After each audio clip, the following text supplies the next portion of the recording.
साथियों नमस्कार। अक्सर हम देखते हैं कि हमारे डॉग के शरीर के ऊपर घाव हो जाता है, लेकिन जब घाव की वजह पता करने की हम कोशिश करते हैं तो हमें कोई ऐसी वजह हमारे सामने नहीं आती है कि जिसकी वजह से घाव हो गया हो। वो हो सकती है कोई वजह कि किसी वजह से चोट लग गई हो या किसी नुकीली चीज़ की वजह से कट लग गया हो। तो इस प्रकार की वजह जब हमारे दिमाग में नहीं आती है या नहीं कोई वजह हमारे सामने ऐसी होती है तो उसका कारण रहता है कि डॉग के शरीर के ऊपर पैरासाइट्स का पाया जाना। अब आप अक्सर देखते हैं कि हमारा डॉग बैठकर कि शरीर के किसी भी हिस्से को चाट रहा होता है या कंटिन्यूसली खुजली कर रहा होता है।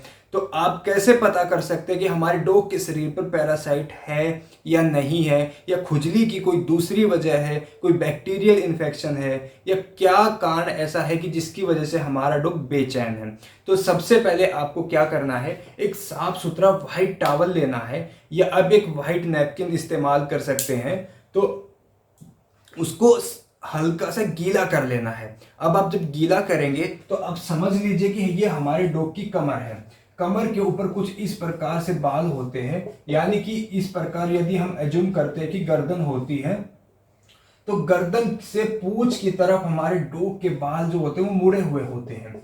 तो हमें जो गीला टॉवल, हमने सफेद टॉवल लिया है, उसको बालों के अगेंस्ट कुछ इस प्रकार से चलाना है, यानी कि स्किन से टच करता हुआ बालों को हटाते हुए हमें टॉवल को चलाना है। जब आप टॉवल को चला के सामने लेके आएंगे तो आप देखेंगे कि टॉवल के ऊपर कुछ काले काले से छोटे छोटे से दाने मिलेंगे। अब आप जो आपके सामने जो ये दाने मिले हैं टॉवल के ऊपर, अब ये जो है ये पूरा का पूरा पैरासाइट्स का फीसिस होता है, यानी कि पैरासाइट्स का एक्सक्रीशन होता है।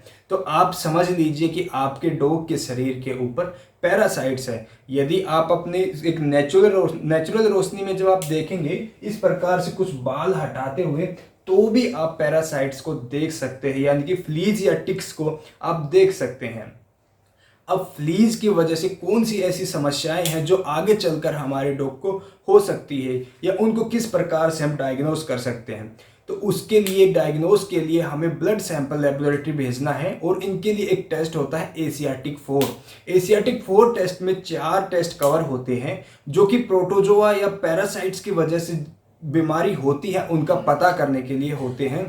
तो आप जब एशियाटिक 4 करवाएंगे तो उसमें आप देखेंगे कि कौन सा प्रोटोजोआ टेस्ट नेगेटिव है, कौन सा पॉजिटिव है, तो उससे आप पता कर सकते हैं। दूसरा, हमें सीबीसी के लिए सैंपल देना है। सीबीसी में हमें डब्ल्यूबीसी, प्लेटलेट्स, आरबीसी, जो मेन चीज़ें जो होती हैं उनको देखना है कि वो नॉर्मल है या एबनॉर्मल है। अब हम बात करते हैं कि यदि पैरासाइट्स डॉग के शरीर पर होता है तो उसका सिम्टोमेटिक ट्रीटमेंट हम घर पर किस प्रकार कर सकते हैं, यानी कि डॉग के शरीर के ऊपर से पैरासाइट्स को किस प्रकार से खत्म कर सकते हैं।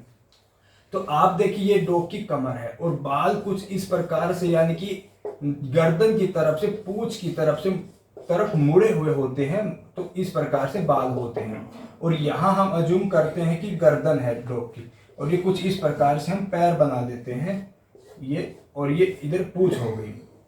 तो हमें क्या करना है कि हम देखेंगे कि इधर जो कुछ, यानी कि गर्दन के थोड़ा पीछे शोल्डर जॉइंट होता है। शोल्डर जॉइंट अक्सर गर्दन के पीछे थोड़ा सा उभरा हुआ होता है, आप आसानी से प्रोमिनेंट होता है, आप आसानी से पता कर सकते हैं। तो इसके बीच में थोड़े से बाल हटाकर एक दवाई आती है स्पोटोन। स्पोटोन को हमें 3 जगह लगाना है डॉग के शरीर में, बालों को हटाकर।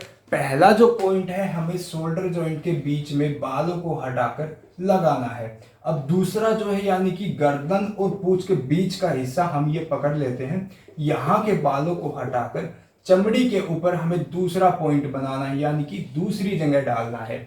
अब जो बाकी जो बची दवाई, हमें ठीक जहां से पूंछ यानी कि दुम शुरू होती है किसी भी डॉग की, वहां से बालों को हटाकर पूरी बची दवाई वहां पे डाल देनी है, यानी कि 1 2 3 पॉइंट में, यानी कि 3 जगह पर हमें वो स्पोटोन दवाई डालनी है। आप देखेंगे कि डॉग के शरीर के ऊपर से पैरासाइट्स पूरे खत्म हो जाएंगे 2 दिन के अंदर और आपका डॉग खुजली करना बंद कर देगा। लेकिन जो पैरासाइट, जो फ्लीज की खुजली करने की वजह से जो घाव डॉग के शरीर पर हुए हैं, उनका क्या किया जाए, उनको किस प्रकार से ठीक किया जाए। तो आप समझिए दोस्तों, सबसे पहले हमें प्रिवेंशन पे ध्यान देते हैं, क्योंकि प्रिवेंशन ट्रीटमेंट से ज़्यादा ज़रूरी होता है।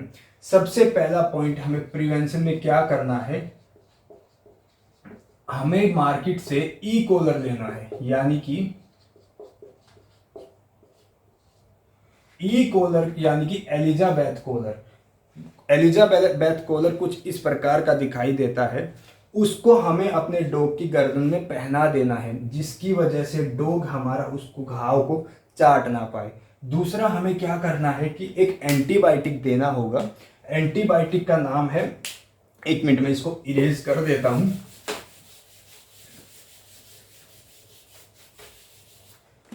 एंटीबायोटिक है दोस्तों, आप इसको टैबलेट फॉर्म में ले सकते हैं, सीफोडोक्सिन।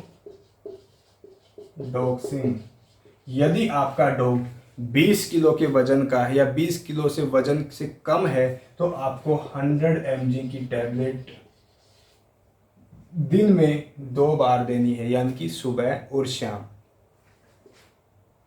यदि आपका डॉग 20 किलो से ज़्यादा है, तो यानी आपको सीफोडोक्सिन की टैबलेट 200 mg लेनी है, और इसको दिन में सुबह शाम 3 दिन तक देनी है। तो आपके डॉग के शरीर के ऊपर जो घाव हुए हैं वो भी एकदम ठीक हो जाएंगे और आपका डॉग एकदम हेल्दी हो जाएगा। तो इस प्रकार से आप घर में अपने डॉग का इलाज कर सकते हैं और टिक्स और फ्लीज से बचा के रख सकते हैं। अपने डॉग की हमेशा रेगुलर डिवॉर्मिंग जरूर करिएगा, क्योंकि कोई भी दवा तभी काम करती है जब डॉग अच्छे से डिवॉर्म हो चुका होता है। तो अपने डॉग का ध्यान रखिएगा, अपने डॉग की लाइफ के साथ कभी भी एक्सपेरिमेंट ना करें। तो आज के लिए इतना ही। धन्यवाद दोस्तों, फिर मिलते हैं किसी नए विषय के